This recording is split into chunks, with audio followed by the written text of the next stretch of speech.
Hello everyone. Alright, this video is about CVE 2025-27636. Now this vulnerability is related to Apache Camel. It was discovered earlier this year in 2025.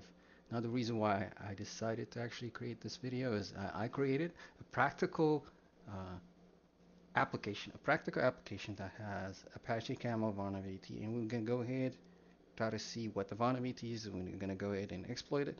And I've also created a GitHub repo which I'm gonna make public at the end of this video. If anybody wanna clone the repo and maybe create the application and compile the application or download the jar file and run the jar file, whichever way you want to do it, you can kind of try to understand the vulnerability better. The reason why I chose this is because I feel like this vulnerability in a lot of ways resembles the Next.js vulnerability that was discovered this year. Now, the vulnerability is related to Apache Camel component called, at least a remote code execution vulnerability is related to CamelExec component. What this component does is it actually executes, it allows you to execute system level commands. If we use, for example, on Windows, dir lookup directory, on Linux, ls lookup directory. So those system commands, it actually allows you to execute those. Now, the problem with this vulnerability is, let's say you create this application. Now, let me go back to my application so I can demo this better. So this is the application that I created. Basically what it does is the top one is just for course configuration. So that way I can actually run the lab and use IP address and demonstrate the remote code execution without having, course here in the browser. But the main part of the code that actually demonstrates the vulnerability is this one. So in this case, it uses Jetty, and I created 3 endpoints called task, system info, and network. Basically, what it does is when you hit this endpoint, it runs an exec command. This program actually uses, if you go back, this is the class that I'm using.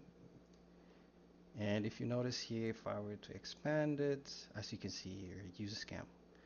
And I use a vulnerable version of Camel, and I can show you that 410, the vulnerable version. So,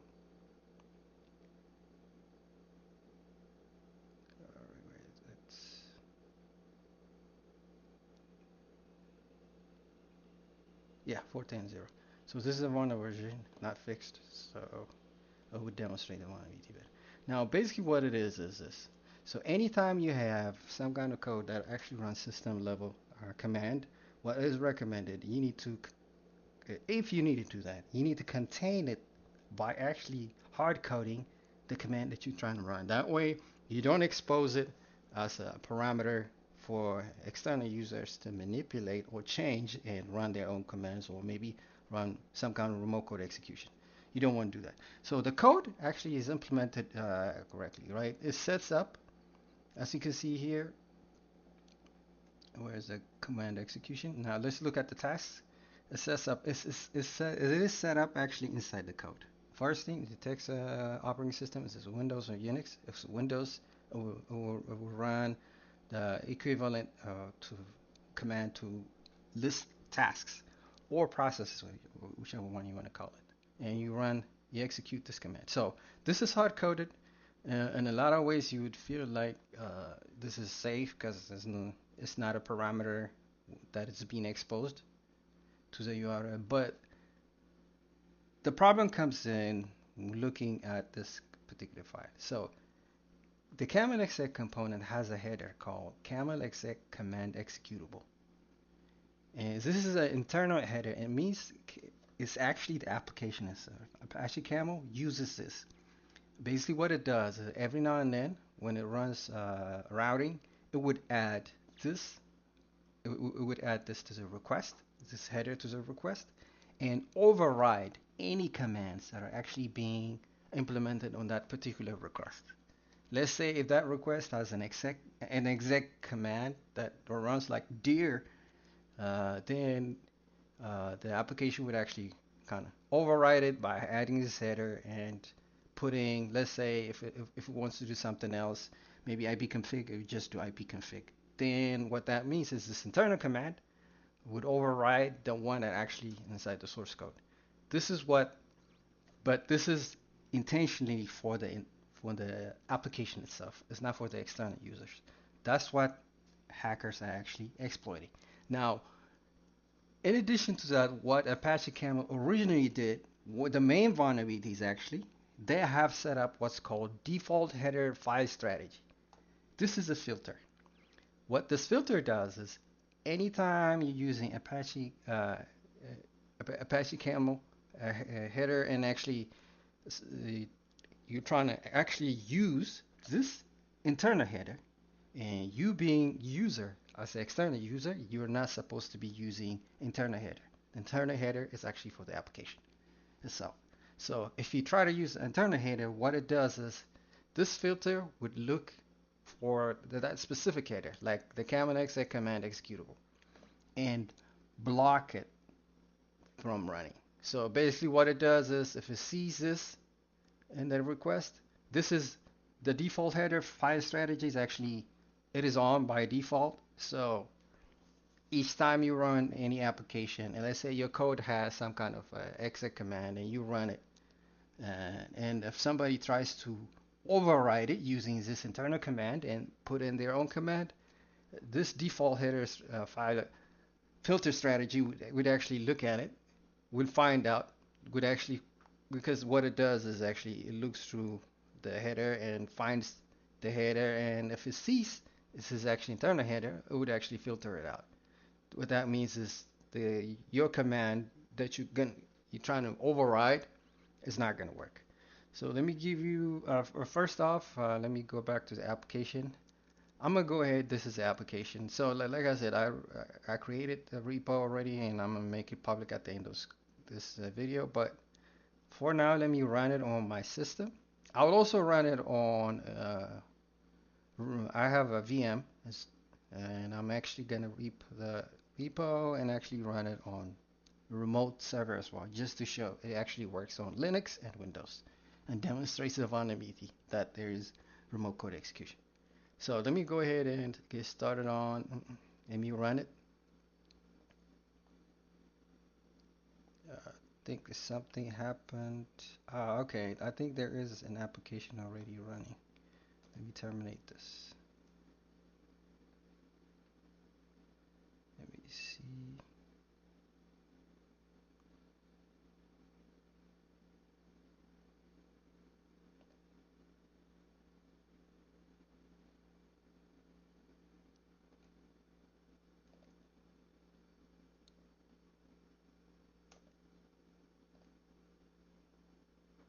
All right, now it is running correctly. It's because the port was already taken previously. So let me copy this. I'm gonna open it up in Firefox.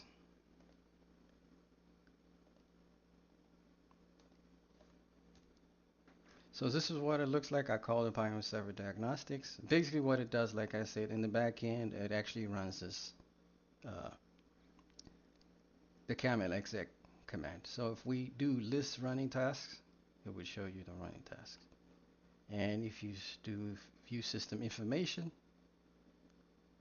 it will show you the system information. Display network configuration. Now, even though that actually runs these are actually hard coded inside the code. Like, there is no variable exposed for the end user to manipulate. But as we're gonna see in a minute, let me go back to burp first state. Figure this out.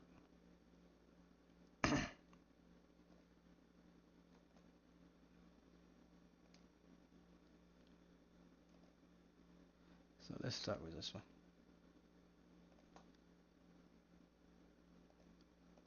Oh, okay, so actually I need to open it here so I don't have to redirect my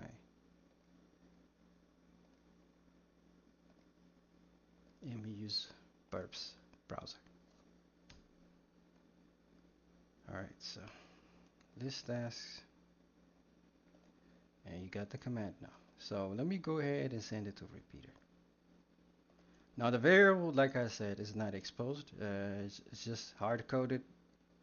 That is hard coded, but I'll show you in a minute how this actually could be manipulated. So the header in question is, like we talked about, the header in question is the one, the internal header that Camel, Apache Camel uses is called CamelExecCommandExecutable. So if I were to add this,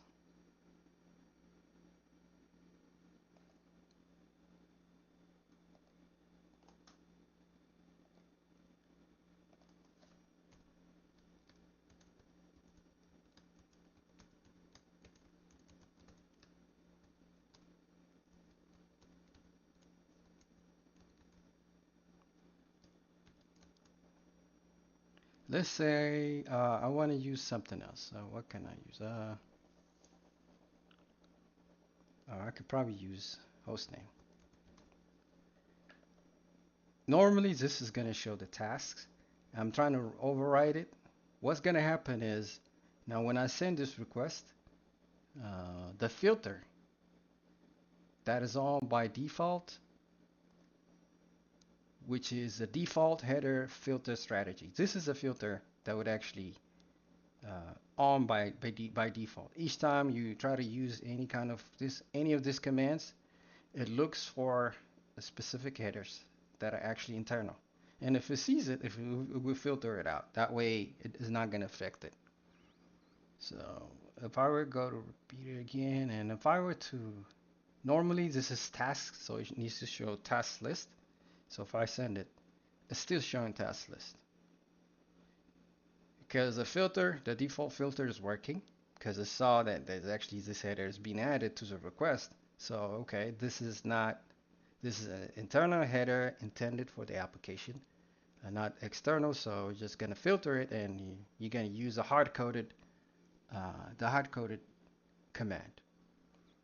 Now the issue arises because the way they set up this filter, they set it up to be by mistake. It was case sensitive. What that means is this filter, it has a rule where it is specifically looking for this exact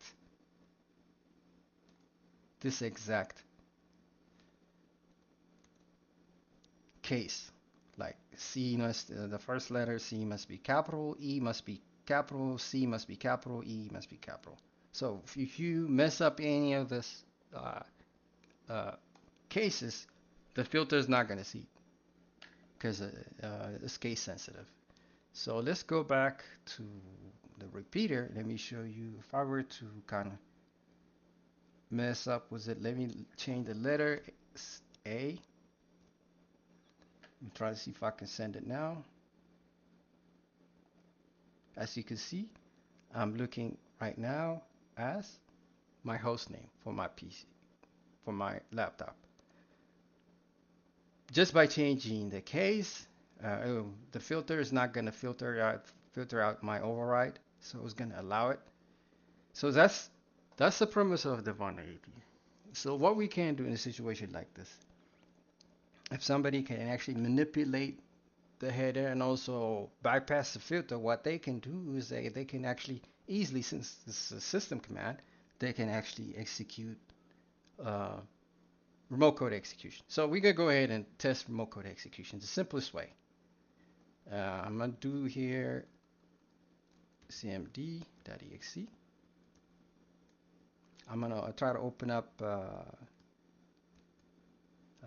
calculator.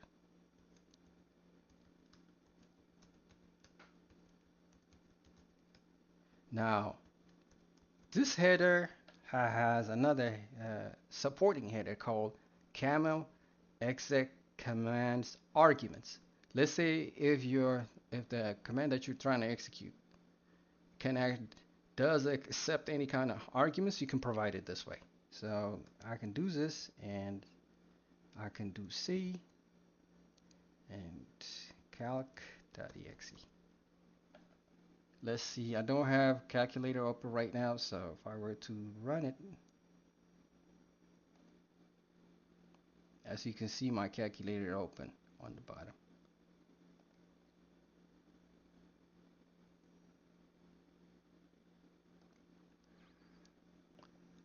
Now let's take a look at the first thing is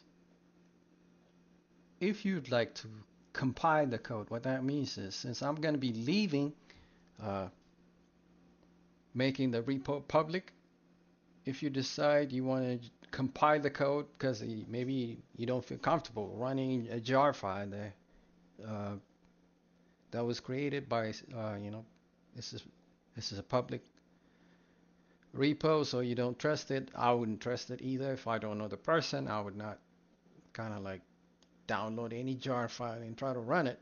If you feel like you want to do that, what you can do is actually you can go to the repo and you can actually you can rip it and delete this target file and you can compile it again. But what you need to do is once you the instruction is actually on the repo, but I'll leave a link to the repo as well. So basically what you do is just come up here, clone it, and you're gonna open up somewhere, you're gonna create a folder, and as a matter of fact, I can actually do it. I mean, this is straightforward. I believe anybody doing this, following this video, should be able to do it, but it's not a big deal. I can do it. So let me go ahead and go to D. I have testing. Let me create a new folder.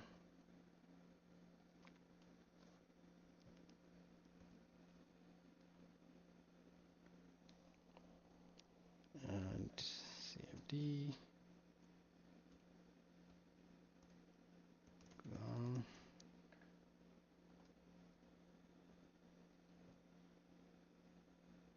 Alright, so now what you can do, there's two ways to do it. If you want to compile from the source code, you can, or you can go to a jar file that's already compiled for you. You can just select this and rename it if you want to, because it's kind of a weird name. You can just rename it to a simpler, maybe Apache Camel, Vuln, or something like that, right? You can try to run it, or you want to compile. Let's say you want to compile it. You don't want to run uh, anybody's jar file, right? What you can do is you can come up here and you can just go ahead. The first thing is just delete it. After deleting it, let me go ahead and try to stop it. As a matter of fact, I'll show you how to do it here. Close it, and I'll create a new workspace so it would be clean. Put 14, launch.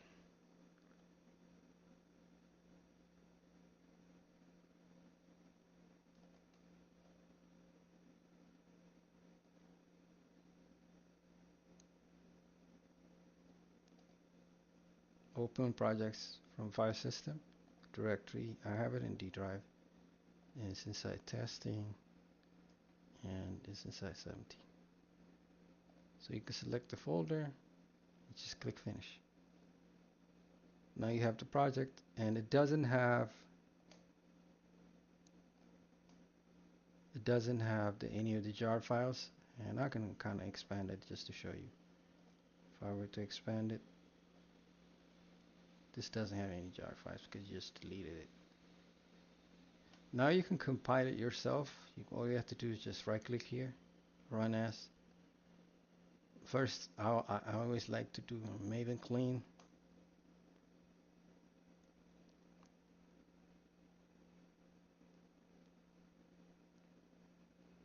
It's clean. Next one finally, Maven build, clean package. Skip this, run.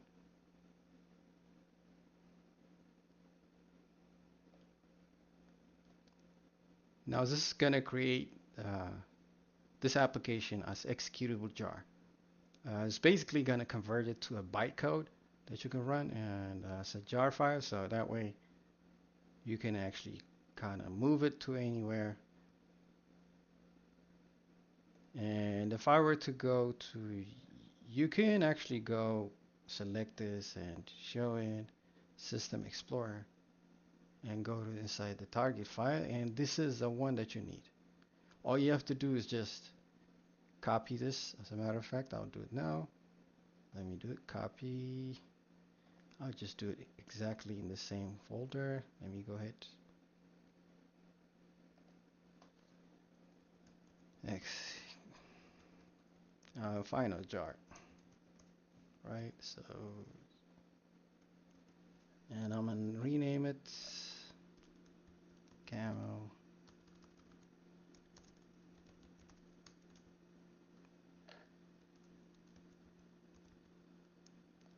Vaughn. All right. So now.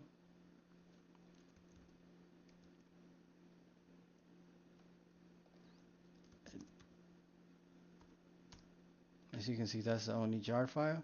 So you're gonna do Java dash jar and Apache Camel. Now let's run it.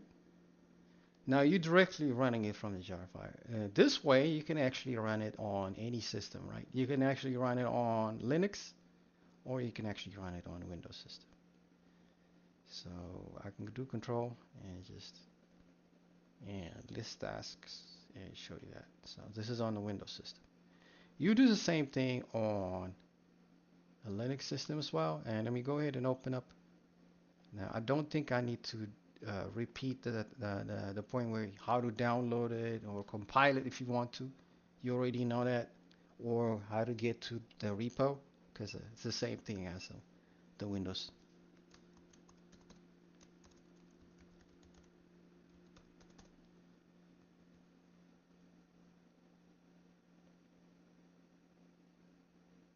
Let's wait for it to come back on.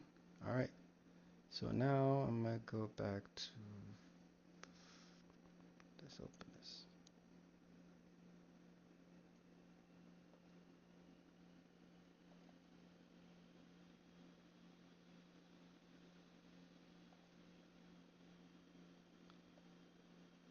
I already have it here, so open terminal here.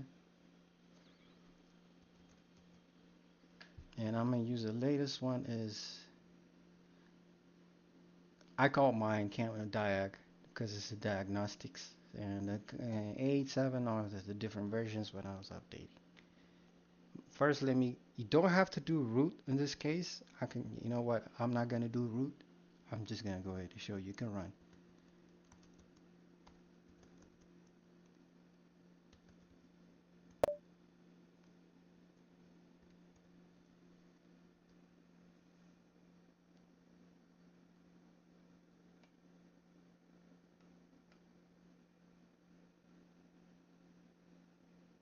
Oh, okay, I think it's probably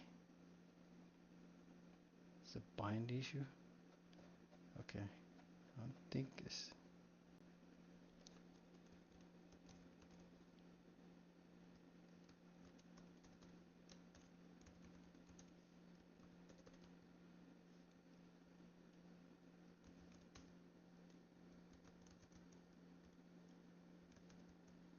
I might have, I don't think I might have another one running already, so.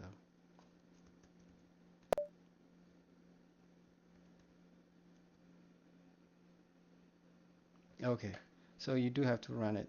In this case, you do have to, I think it might have something to do with some of the classes actually support. So yeah, you need to run it as a root, but you can use this on a test VM, right? So now I'm running it here, and if I were to new window, IPA, and my IP address here is 112. So let me minimize it. As a matter of fact, I'm gonna go back to here, and this is the one actually on my PC.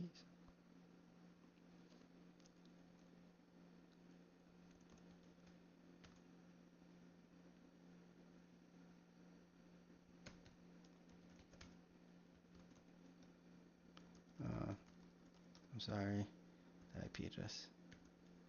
I've been running in localhost for so long. So I'm port 84. So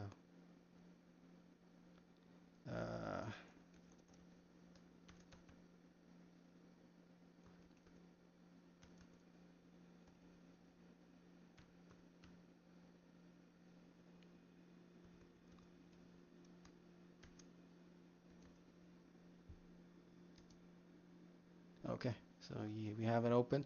Now the way you would know is I'm on Windows system, so if I were to do this view information, as you can see here, is showing the information for my Ubuntu VM. So if I were to come back and let me just show you how the vulnerability gets exploited on a Windows system. And this is the one, so I'm gonna send it to repeater. Now, just to let you know, if you go to, if you'd like to find out some of the commands that you could run, just to see if it's exploitable or not, what you can do is actually you can go to src main. Basically, you need to go to application.properties. I put it as a comment. That way, this is something you can try. This is his lab, so anyway, so yeah, let's go ahead and go back and add. Now, if I do system info, as you can see, he is showing you the system info. Let's see if it can be bypassed first things first, right? And first thing, well, obviously, we're going to use a header CamelExecCommandExecutable.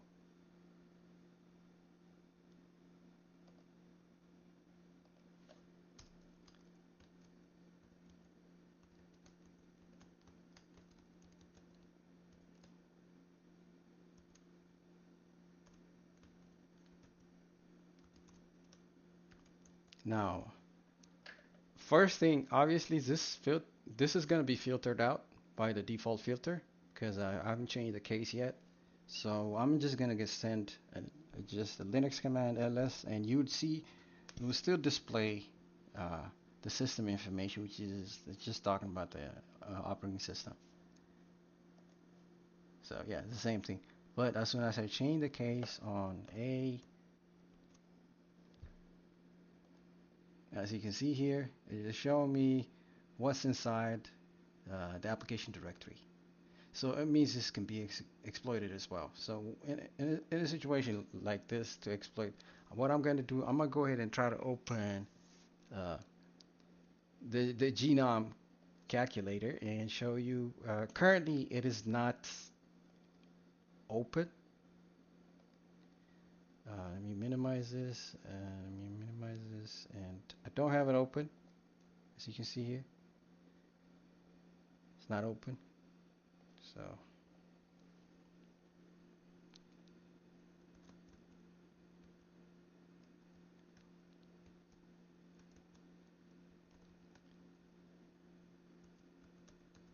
So some of the commands would require arguments. So like I said, you need a second header, but you're gonna manipulate the header the same way.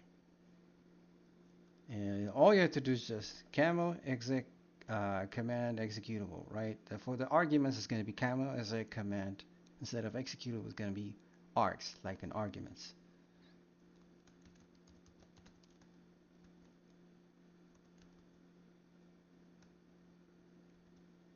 And let's do C. And I think genome